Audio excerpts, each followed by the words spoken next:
আসসালামু আলাইকুম প্রিয় শিক্ষার্থীরা, আশা করি তোমরা সবাই ভালো আছো। আলহামদুলিল্লাহ আমিও ভালো আছি। আজকে সেন্টেন্সের উপরে আমরা পার্ট 2 নিয়ে আজকে আলোচনা করব। গত ক্লাসে আমি সেন্টেন্সের অর্থাৎ অর্থগতভাবে সেন্টেন্সকে 5 ভাগে যে ভাগ করা হয়েছে সেই 5 প্রকারের বিস্তারিত আলোচনা করেছিলাম। আজকে আমরা সেন্টেন্সের গঠন অনুযায়ী সেন্টেন্সকে যে 3 ভাগে ভাগ করা হয়েছে এবং এক্সপ্রেশন অনুযায়ী যে সেন্টেন্সকে 2 ভাগে ভাগ করা হয়েছে সেই বিষয়গুলো নিয়ে আমরা আজকে আলোচনা করব এবং আজকের মাধ্যমে আমাদের সেন্টেন্সের উপরে সর্বশেষ আলোচনা হবে। এবং আমি আশা রাখি গত ক্লাসটা যারা করনি ওই ক্লাসটা যদি কেউ করে থাকো এবং আজকের ক্লাসটা যদি করো তাহলে সেন্টেন্সের উপরে আমাদের আর কোনো সমস্যা থাকবে না। তবে আজকের ক্লাসটা শুরু করার পূর্বে তোমাদের প্রতি আমার রিকোয়েস্ট থাকবে, যারা ইউটিউব চ্যানেল থেকে দেখতেছো আমার ক্লাসটা তাদের প্রতি আমার রিকোয়েস্ট থাকবে তারা আমার ইউটিউব চ্যানেল এডমিশন ক্লাসরুম চ্যানেলটা সাবস্ক্রাইব করে রাখো এবং কমেন্ট অবশ্যই করবা যদি কোনো জায়গায় বুঝতে না পারো, এবং ক্লাসটা কেমন লাগো তোমাদের সেই অনুভূতিও জানাবা। আর এই চ্যানেলের মাধ্যমে আমি ইউনিভার্সিটি এডমিশন রিলেটেড, এইচএসসি, বিভিন্ন একাডেমিক রিলেটেড, এডুকেশন রিলেটেড সকল ভিডিও আমি এই চ্যানেলের মাধ্যমে তোমাদের কাছে পৌঁছে দেওয়ার চেষ্টা করব সর্বোচ্চ। তাই যারা পেজ থেকে দেখতেছো পেজটি আমার লাইক অ্যান্ড ফলো দিয়ে দেখতে রাখো, যারা ইউটিউব চ্যানেল থেকে দেখতেছো চ্যানেলটা অবশ্যই সাবস্ক্রাইব করে রাখো। তো গত ক্লাসে আমরা অর্থগতভাবে যে সেন্টেন্সকে 5 ভাগে ভাগ করা হয়েছে সেই 5 ভাগ আমরা আলোচনা করেছিলাম, অর্থাৎ 5 প্রকার: অ্যাসার্টিভ, ইম্পারেটিভ, ইন্টারোগেটিভ, এক্সক্লামেটরি এবং অপটাটিভ। এই 5 প্রকার সেন্টেন্স আমরা বিস্তারিত আলোচনা করছি। তো গত ক্লাসটা যদি করে থাকো তোমাদের আর কোনো, আশা করি ওই 5 প্রকার সেন্টেন্স নিয়ে আর কোনো সমস্যা থাকবে না। তো আজকে আমরা বাক্যের গঠন অনুযায়ী সেন্টেন্সকে 3 ভাগে ভাগ করা হয়েছে সেই 3 প্রকার সেন্টেন্স নিয়ে আমরা আজকে আলোচনা করব। 1 simple sentence, 2 complex sentence, 3 compound sentence. এই 3 প্রকার সেন্টেন্স আমাদের যদি জানা থাকে আমাদের জন্য সেন্টেন্স তৈরি করা, যারা ফ্রি হ্যান্ড রাইটিংয়ে লিখবা ইন ফিউচার তাদের জন্য খুবই খুবই সহায়ক ভূমিকা পালন করবে। তাহলে আমরা যে 3 প্রকার সেন্টেন্সের প্রথম প্রকারটা দেখো, সিম্পল সেন্টেন্স। সিম্পল মানে হলো সাধারণ। যে সেন্টেন্সে একটিমাত্র সাবজেক্ট এবং একটিমাত্র সমাপিকা ক্রিয়া অর্থাৎ ফাইনাইট ভার্ব থাকে সেটি সিম্পল সেন্টেন্স। এখন সিম্পল সেন্টেন্সে দেখো বলছে কি একটিমাত্র সাবজেক্ট। যারা সাবজেক্ট সম্পর্কে জানো না বা সাবজেক্ট কি সেটা জানো না তাদের জন্য আমি সাবজেক্ট এবং ক্লাস, সাবজেক্ট, অবজেক্ট এবং এই বিষয়গুলো নিয়ে কমপ্লিমেন্ট, এই বিষয় সম্পর্কে আমি আরেকটা ভিডিও দেবো তোমাদের জন্য। তো যারা জানো তাদের জন্য আমি মনে করি এটা সহায়ক হবে।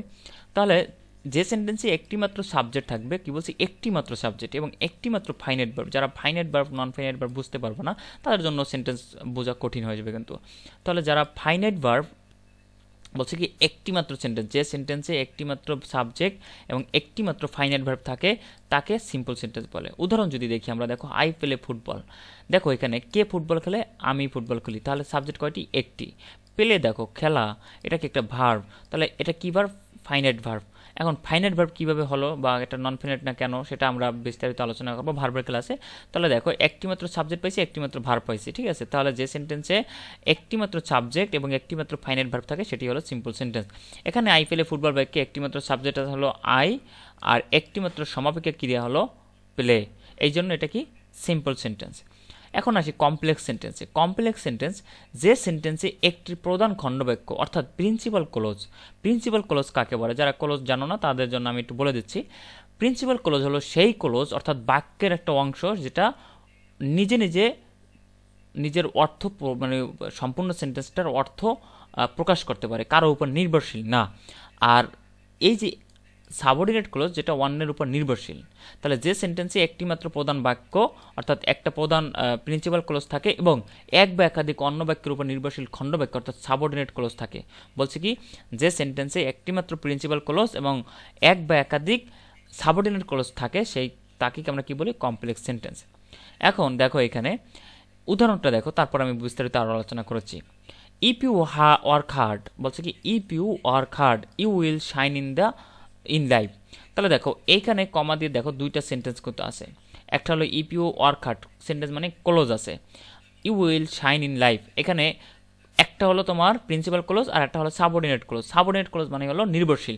দেখো ইফ ইউ ওয়ার্ক হার্ড যদি তুমি পরিশ্রম করো, যদি তুমি কঠোর পরিশ্রম করো, এটু আমি বললাম যে যদি তুমি কঠোর পরিশ্রম করো, এটুকু বলার পর তোমার কিন্তু আরেকটা কিছু শোনার আগ্রহ থাকে, অর্থাৎ সেন্টেন্সটা কিন্তু পরিপূর্ণ না, বাট সেন্টেন্স ক্লোজটা কিন্তু পরিপূর্ণ না, যে আরেকটু জানার আগ্রহ থাকে, এটা মানে কি সাবঅর্ডিনেট, তোমার ওই সেন্টেন্সটার তোমার প্রকাশটা মানে অর্থটা সম্পূর্ণ প্রকাশ করতে আর একটা ক্লোজের উপর নির্ভরশীল, এই জন্য এটা সাবঅর্ডিনেট ক্লোজ।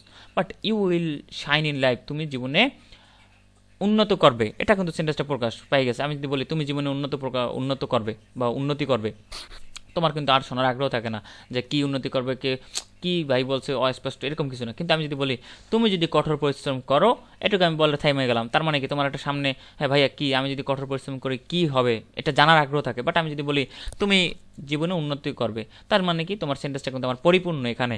এটা হলো তোমার প্রিন্সিপাল ক্লোজ, অর্থাৎ এটা নিজে নিজেই অর্থ প্রকাশ করতে পারতেছে, এখানে কারো দরকার হয় না। বাট এখানে কিন্তু এই ইপি ওয়ার্ক হার্ড এইটা কিন্তু এই প্রিন্সিপাল ক্লোজের উপর নির্ভরশীল। ঠিক আছে, দেখো পরিশ্রম করো, দুঃখিত, I know that he will come back to home, আমি জানি যে, আমি বললাম এটুকু, আমি জানি যে, বাকি কিছু বললাম। তার মানে কি তুমি কি জানো, একটা জানার কিন্তু আগ্রহ থাকে, সেন্টেন্সটা কিন্তু পরিপূর্ণ না। সে বাড়ি ফিরবে, আমি জাস্ট এটা বললাম যে he will come back to home, সে বাড়ি ফিরবে, সেন্টেন্সটা কিন্তু পরিপূর্ণ। মানে এটি হলো তোমার প্রিন্সিপাল ক্লোজ। অ্যান্ড যারা ক্লোজ জানো না, ক্লোজের ক্লাস করলে আশা করি এই সমস্যাটা থাকবে না, জাস্ট আইডিয়াটা নাও। তাহলে কমপ্লেক্স সেন্টেন্স হলো সেটা যে সেন্টেন্সে একটা প্রিন্সিপাল ক্লোজ থাকবে আর হলো এক বা একাধিক সাবঅর্ডিনেট ক্লোজ থাকবে, সেটাই হলো কমপ্লেক্স সেন্টেন্স। এখন আসি আমরা যে এখানে আরেকটা বিষয় দেখি, যে শব্দসমূহ দ্বারা কমপ্লেক্স সেন্টেন্স যুক্ত থাকে, অর্থাৎ কমপ্লেক্স সেন্টেন্স চিনার আমাদের কিছু শব্দ আছে। যে কমপ্লেক্স সেন্টেন্স সবসময় দো, অল দো, এই অর্থগুলো জানেন নিও। দো অর্থ তবে, বা দো অর্থ যদিও, দো অল দো যদিও, দুইটার অর্থে যদিও, as, since, because, still, until, if, unless, how, when, where, whether, which, who, while, that, so that, after, before, এইগুলো দ্বারাই কিন্তু কমপ্লেক্স সেন্টেন্স গঠিত হয়। তো এগুলো দুটো মাথায় রেখো। সাধারণত উপরের শব্দগুলো সাবঅর্ডিনেট ক্লোজের আগে থাকলে সেই বাক্যটি কমপ্লেক্স সেন্টেন্স হবে। তাই কমপ্লেক্স সেন্টেন্স চিনতে উপরের শব্দগুলো মনে রাখা বাধ্যতামূলক। ঠিক আছে, এখন আসি কম্পাউন্ড সেন্টেন্স। কম্পাউন্ড সেন্টেন্সটা খুবই সহজ। যে সেন্টেন্সে এক বা একাধিক প্রধান খণ্ডবাক্য কোঅর্ডিনেটিং কনজাংশন দ্বারা যুক্ত থাকে তাকে কমপ্লেক্স সেন্টেন্স বলে। আমি আমার মতো সহজ করে বোঝাচ্ছি। যে সেন্টেন্সে এক বা একাধিক প্রধান মানে প্রিন্সিপাল ক্লোজ, এই অ্যান্ড, বাট, ওয়ার, ইয়েট, এই চারটা কনজাংশন তোমরা একটু মাথায় রেখো। এইগুলো দ্বারা যদি যুক্ত থাকে কোনো সেন্টেন্স, কি বলছি, অ্যান্ড, বাট, ওয়ার, ইয়েট, এই চারটা শব্দ দ্বারা অর্থাৎ কোঅর্ডিনেটিং কনজাংশন দ্বারা যদি যুক্ত থাকে কোনো সেন্টেন্স, সেটি হলো কম্পাউন্ড সেন্টেন্স। আর কম্পাউন্ড সেন্টেন্স কোনো সাবঅর্ডিনেট ক্লোজ থাকে না। কম্পাউন্ড সেন্টেন্সে কি থাকে না, সাবঅর্ডিনেট ক্লোজ থাকে না, ওখানে সবকটা থাকে কি প্রিন্সিপাল ক্লোজ, অর্থাৎ কেউ কারোর উপর নির্ভরশীল না, এমন একটা বিষয়। ওয়ার্ড হার্ড, কঠোর পরিশ্রম করো, বললাম যে ওয়ার্ক হার্ড, কঠোর পরিশ্রম করো। শাইন ইন লাইফ, জীবন উন্নতি করো। ঠিক আছে, কিন্তু দুইটা সেন্টেন্সে কিন্তু পরিপূর্ণ, অ্যান্ড দ্বারা যুক্ত করে দিলাম যে work hard and shine in life, মানে কঠোর পরিশ্রম করো এবং জীবনে উন্নত করো।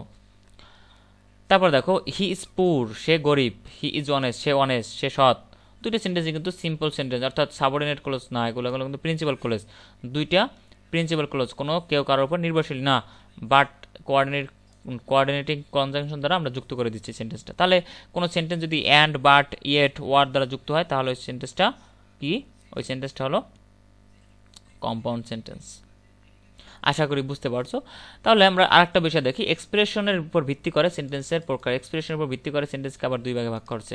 একটা হলো রিটেন ফর্ম অফ সেন্টেন্স, আর একটা হলো স্পোকেন ফর্ম অফ সেন্টেন্স। অর্থাৎ রিটেনের জন্য একটা সেন্টেন্স ব্যবহৃত হয়, মানে কি বলে, আমরা যেমন রিটেন করি, লিখতে যাই, তখন কিন্তু আমাদের গ্রামার সব ইউজ করতে হয়, বাট স্পোকেনের জন্য কিন্তু গ্রামার ফলো করতে হয় না। তাহলে এটা হলো এক্সপ্রেশনের উপর ভিত্তি করে। এই দুটো বেশি ইম্পর্টেন্ট না, বাট জাস্ট বলার শেখার জন্য বলে দিচ্ছি। দেখো তোমাদের উদাহরণ দিচ্ছি। Written form, what is your name, তোমার নাম কি, বললো এখানে নেম প্লিজ। স্পোকেনের জন্য আমরা কি বলি, নেম প্লিজ।